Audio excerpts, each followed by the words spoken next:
This story is different from the stories we've covered before it. It's a true crime murder story. It's a very recent story and the murderer is female. This is the story of Melissa Turner and Adam Trussler. The usual disclaimers before we start. It is a true story, it's a true crime story, and it does involve death. So please do be sensitive if you comment or share. Please do comment any opinions you have on the story, and please do share it. So without further ado, let's get into the case. Melissa Rose Turner was born on the 25th of November 1992. Growing up in Tampa Bay, Florida, Melissa suffered abuse at the hands of a relative at a very young age. She ate compulsively, she struggled with obesity as a result, and she was bullied at school. But despite that, she did really well academically. She loved all things horror and fantasy. She also liked cosplay. Now, if you're not sure what cosplay is, it does appear once, twice in the story. Cosplay is basically short for costume play. And that basically means that she's dressing up as her favourite TV, film characters, cartoon characters. But essentially, it's any type of costume play. In 2011, Melissa was going through a really rough time. In fact, she later goes on to say that this was the roughest time in her entire life. She wasn't really happy with anything in her life. She graduated with an associate's degree in business, which left her with a massive pile of debt. She hadn't got a good job to show for it, and she wasn't happy with her life overall. And to make things worse for Melissa, she really wasn't happy with her body image. And naturally, because she weren't happy with her body image, her self-confidence was really low, and that stopped her doing things that she loved, especially cosplay. So Melissa very admirably decided to do something about this. She decided that she had to get out of this rut, she had to get in shape, she had to sort her life out. And she did just that. So Melissa took to the internet to look at articles, blogs, forums, basically anywhere that had information on health and nutrition and getting fit and losing weight. She read it, she looked at it, she understood it, she learnt it, and she put all this into action. And I mean, she really put it into action. In 2011, she weighed £250. £250. By 2013, so just less than 2 years, she was now down to £160. That's a £90 weight loss in just under 2 years. But that's exactly what Melissa wanted, this massive body transformation so she could be happy, confident, and have body positivity. In 2013, with a new body image, Melissa's confidence was back. It was flourishing. She was happy again, and even better, with this newfound body confidence, she could start cosplaying again. And obviously that in turn made her even happier. And it was about this time that Melissa was talking to a guy online who used the username Sin. Eventually, Melissa and Sin would meet offline and develop a relationship. And this, in fact, was Melissa's first serious relationship. Melissa had been professionally trained to do special effects makeup, and this obviously massively complemented her love for horror, fantasy, and even more so, her cosplay. Melissa was posting pictures of her cosplaying online, and this was developing quite a big following. As Melissa was getting more lean and toned, this led to more and more followers, which in turn led to more and more flattering, I suppose, compliments, and obviously that led to even more confidence. So she's now, instead of being in a negative cycle of going down, she's in this positive cycle of getting more confident, getting more followers, getting more likes, and just all being pushed to this ultimate level of confidence. And obviously confidence and being comfortable with who you are and general body positivity is a really good thing to have. And there's lots and lots of stories online of people that have lost drastic weight and had these massive body transformations. And it's a really good thing. They've become more happy, more comfortable, more confident. And this is obviously what's happened to Melissa. Apart from with Melissa, it went to the next level. And it could be just how Melissa is. It could be a ton of comments. But Melissa really were as confident as you could possibly be at this point. It's now 2014 and Melissa's life is completely different to how it was 3 years prior. She's got a completely new lean body image. She's got tons of confidence. She's got a new boyfriend. She's got tons of new friends. And it was while she was at a party that one of these new friends were hosting that she met the next chapter of her life.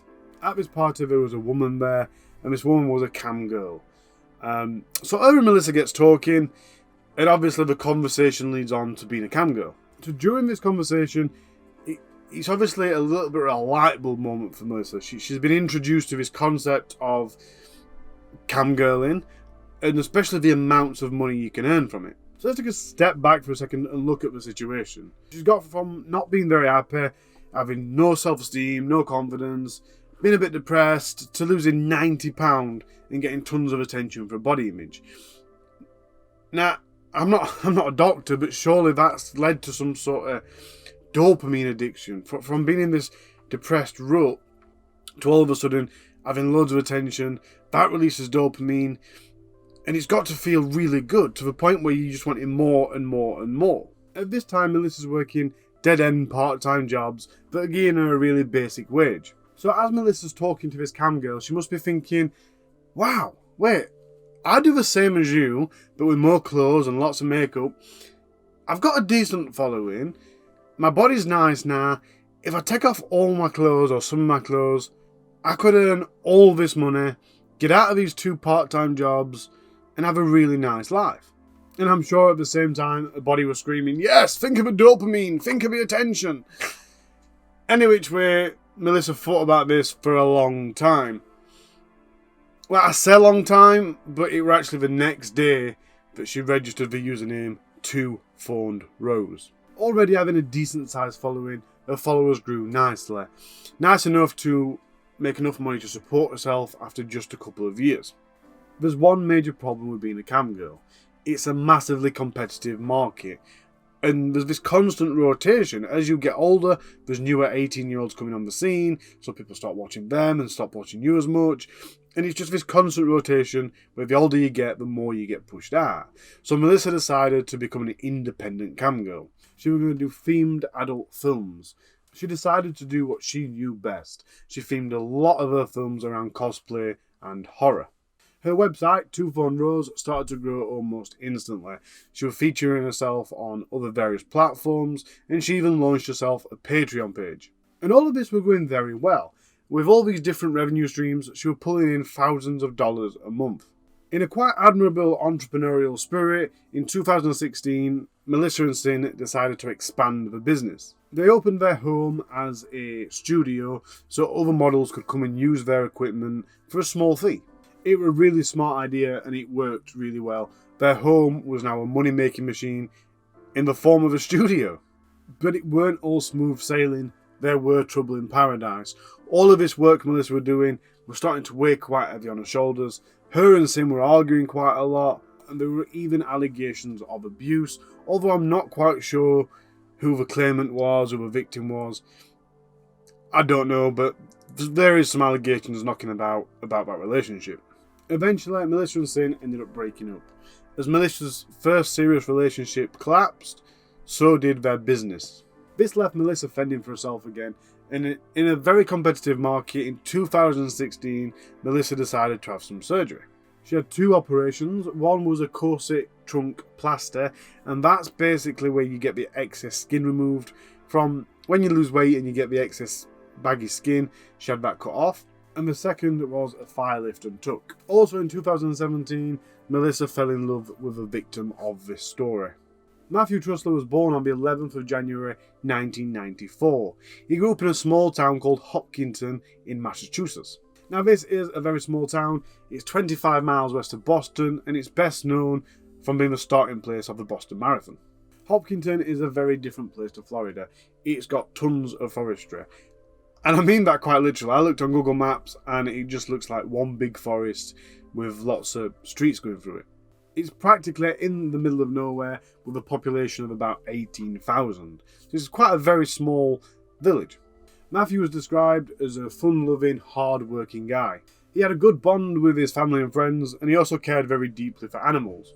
He graduated from university just down the road, and after graduating, he'd been working in this Italian restaurant, which are obviously quite local, and he worked his way up to become a general manager. So obviously things were going quite well for Matthew, but as a qualified 21-year-old, he was wanting a bit more out of life than working in a restaurant. With Matthew's brother already living in Florida, Matthew decided to move out there and get a better job and have a more thrilling life. You know, just for general, I want to get out of this small town and do more. I read somewhere that he worked for his brother's home installation company in Florida. Although the home installation company is true, I'm not quite sure if it was his brother's company. I didn't quite look it up because it's quite irrelevant to the story. And as you'd guess, now Melissa and Matthew are both in Florida, so it's probably about time they meet, and it's true, they met on the Tinder dating app. On Christmas 2018, Melissa was going through the next exciting chapter of her life, and this time it included Matthew. They'd been dating for a while, the careers were going well, and Matthew had even appeared in a few of Melissa's movies.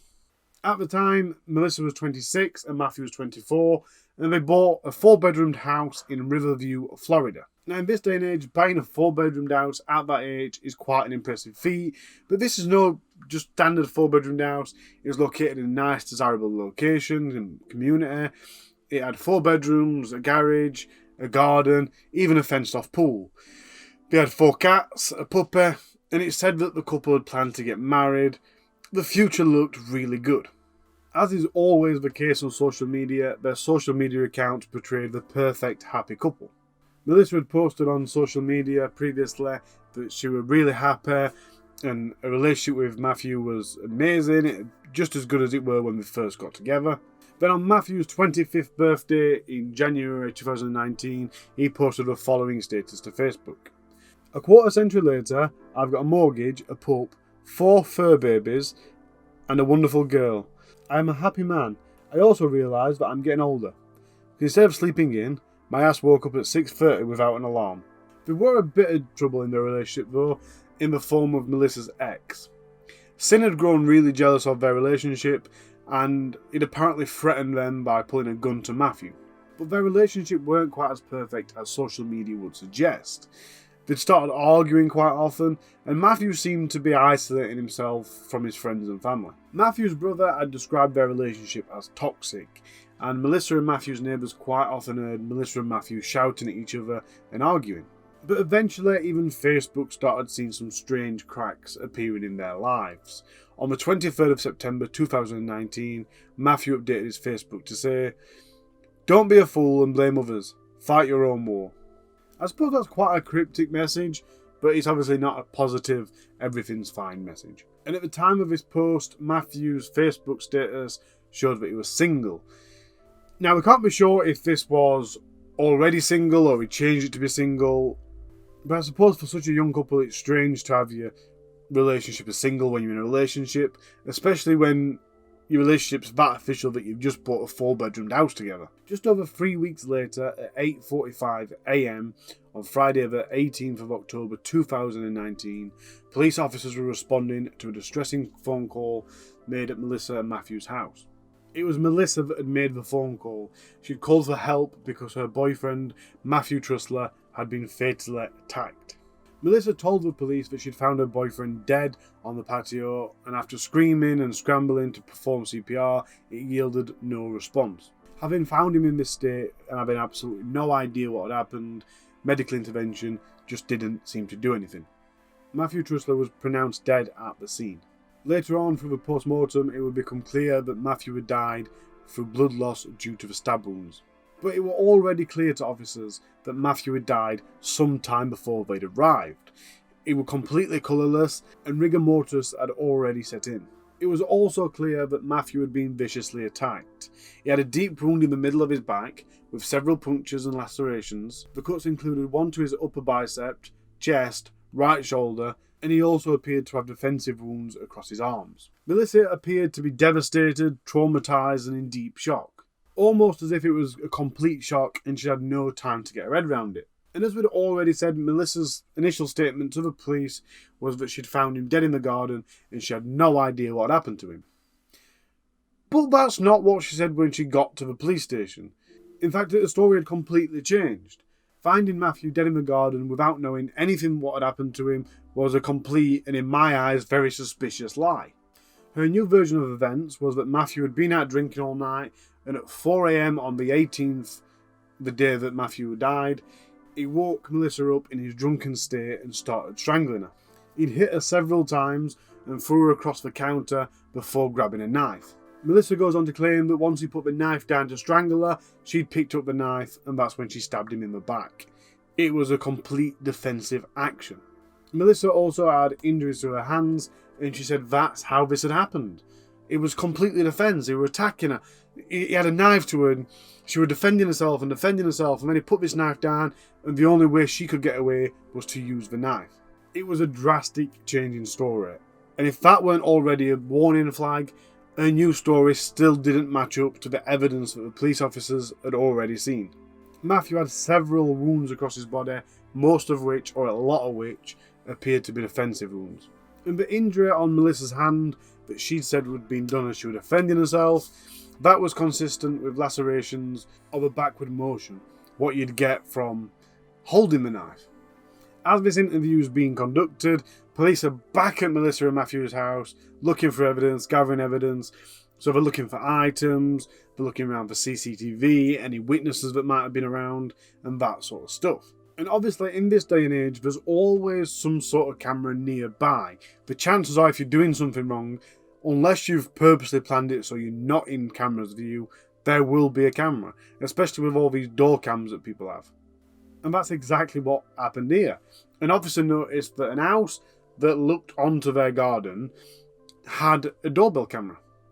And this camera was positioned perfectly next to the door on one of the adjacent houses. Unbeknown to Melissa, this camera was pointing directly at Melissa and Matthew's patio. Unfortunately, if you remember back, I mentioned there was a fence around the pool, and this completely blocked the view of the camera. If that fence hadn't been there, it would have all been on camera, or at least the parts outside it would have been on camera. It would have been mystery solved. However, this camera wasn't a dead end. It was also recording audio, and there was a lot of audio to be heard. Now, often in crime cases, you get this evidence, and it's not quite well enough to hear, so detectives had this audio enhanced, made a bit louder, so it were easier to hear. And here is what the CCTV recorded. At 32 minutes past 4 in the morning, Melissa were heard saying, "You stay." 1 minute later, glass can be heard smashing. 45 seconds after that, she says, "Damn it." And that was followed by her saying, "I hate you." 30 seconds after this, she shouts, "Get up," several times. At 37 minutes past 4, there's noises of something smashing, followed by screams and Melissa shouting, "Wake up." She then changes her tone and says, "So arrogant, I hate you." At 4:39, Melissa had then repeatedly said, "Go fuck yourself," before saying, "Let's go." 3 minutes later, she can be heard shouting, "Fuck you," and then sounds of items breaking. At this point, Matthew's voice was also recognised on the footage, but it's not quite clear what he was saying. At 4:44, 12 minutes since the argument initially began, scuffles can be heard, including Melissa shouting "no." Finally, 1 minute later, she says, "What did I do?" Matthew was wearing a smartwatch at the time. The timings were consistent with the audio recording from the CCTV, and just 1 minute later, the smartwatch stopped detecting his heartbeat. At this point, there is absolutely no doubt that it was Melissa that killed Matthew. She'd even admitted it in the police interview. So the question is now, was this self-defense or was it a straight-out murder? I'd also like to point out at this time that Melissa obviously phoned the police just before 8:45 in the morning, but Matt's smartwatch stopped detecting his heartbeat at 4:45, meaning this had been around 4 hours between Matthew died and Melissa phoning the police. So that raises a lot of questions. Melissa was obviously there, Melissa obviously did it, so why did she wait 4 hours after he died to phone for help? Melissa was formally arrested under suspicion of murder. The legal proceedings were pretty much straightforward. Melissa decided to stick with her story where she was pleading innocence, and she even agreed to be interviewed by the news channel WFLA.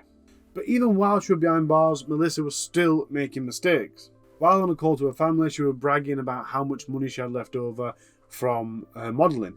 And this angered prosecutors.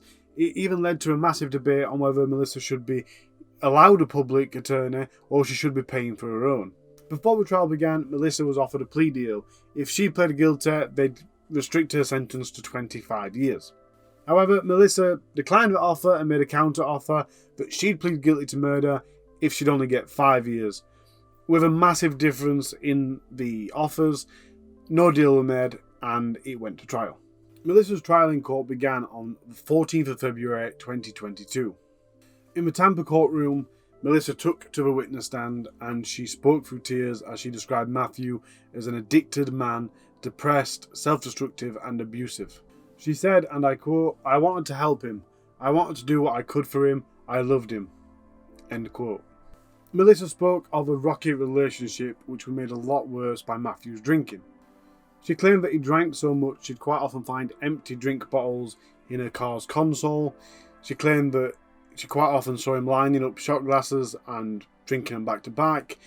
Some mornings she found him heaving in the toilet. She even claimed that sometimes he drank that much that he'd see hallucinations of a demon. She went on to claim that she'd seen him burn himself with cigarettes and lighters, and he never spoke about his problems. He became too upset if she tried to confront them. Another quote of Melissa's is, "It was like he was drowning, and I was the only one there to offer him a hand. I wasn't strong enough to pull him from the water." End quote. Melissa's attorney claimed that the recording and the audio from the neighbour's CCTV was inaudible and it had to be tampered with so you could hear it, so it was misleading and not reliable. She did her best to convince the jury that Matthew had been an abusive partner and Melissa was just a victim of years of abuse, and Melissa were acting purely out of self-defence and she'd killed him out of genuine fear for her life. But after all that had been said, Matthew's relatives said Melissa was the troubled one. Matthew's brother had saw Matthew grow distant after he'd met Melissa, and he went on to say, "This isn't the story of a poor innocent girl. This is the story of a woman who intentionally isolated and manipulated a good kid away from his loving and supportive family." The jury saw through all of Melissa's lies, and they saw that Matthew weren't abusive, at least not to the extent that Melissa had said, and they also saw that Matthew's wounds didn't correlate with Melissa's account of events. For example, the wound on his right forearm had occurred in a defensive manner, where he'd been potentially protecting himself from being stabbed in the chest by Melissa. The neighbours' doorcam and Matthew's watch played a very important role in this entire court process. Although they didn't visually catch what happened, they did confirm that Melissa was there at the time and that there was an argument going on, some kerfuffling going on, and that she'd waited 4 hours before contacting help. And obviously, waiting 4 hours before contacting help doesn't sound like an accident. It doesn't sound like a heat of passion, do they call it, or a spur of a moment. 4 hours is... People have claimed that in 4 hours she watched him and she waited, and she waited to make sure he was dead. She watched him suffer. But the bottom line is they've said, no, I am sorry, that is not a thing that you do if you've killed someone in defence. You don't wait 4 hours. The jury had to make a decision, and their options were second-degree murder, manslaughter, aggravated activation, or a not guilty verdict. The trial took less than a week, and the jurors took less than a day. On February 18th, 2022, Melissa Turner, who was now 29, was found guilty of second-degree murder. In Florida, second-degree murder is a first-degree felony, and it can be punishable for up to a life in prison. Prosecutors are pushing for a 35-year sentence. However, Melissa received a 20 years and 6-month prison sentence, which I don't quite get, because 20 years and 6 months is 5 years less than the initial plea deal. I don't know if it's because it was second-degree murder. I don't get it, but it is less than the initial 25-year plea deal. Aged at 29 at the year of her sentencing, in 2040 she will be released at the age of 48. Matthew, on the other hand, had his life taken from him at just 25 years old. Finally, I'd like to point out that there was never any evidence found that Matthew was a risk or abusive or violent towards Melissa. That's all for this video. If you got anything from it, if you found it informative, if you enjoyed watching it, please do subscribe. Please do put a thumbs up as well. If you'd rather listen on podcast, I am on pretty much most podcast platforms. But please do subscribe. It would be very much appreciated.